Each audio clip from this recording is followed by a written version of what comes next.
Hello friends, இன்றைக்கி நம்ம வீட்டில் நைட் டின்னர் ரெசிபி என்னென்னு வாங்க பார்ப்போம். ஆனியன் சட்னி, நல்ல கிறிஸ்பியான தோசை ஊற்றிருக்கேன் பாருங்கள். இது நல்லா கொஞ்சம் செவந்தோன்னே எடுத்துக்கலாம். இப்போ பாருங்கள், நம்மளுடைய தோசை சூப்பராக ரெடி ஆகிடுச்சு. தோசை பாருங்கள் எந்த அளவுக்கு நல்லா கிறிஸ்பியாக இருக்குன்னு பாருங்கள்.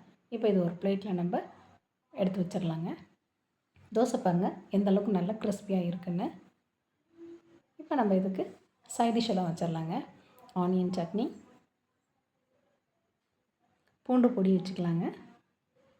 அடுத்தது இட்லி பொடி. இதுக்கு நடுவில் நம்ம கொஞ்சமாக புளி பறிச்சுக்கலாம் எண்ணெய் ஊற்றுறதுக்காக. அவ்வளோதாங்க, இன்றைக்கி நம்ம வீட்டில் நைட் டின்னர் ரெசிபி தோசையும் ஆனியன் சட்னியும் தாங்க. உங்கள் வீட்டில் நைட் டின்னர் ரெசிபி என்னென்னு கீழே கமெண்ட்ஸில் சொல்லுங்கள். இப்போ நம்ம ஆயில் ஊற்றிக்கலாம். Thank you friends.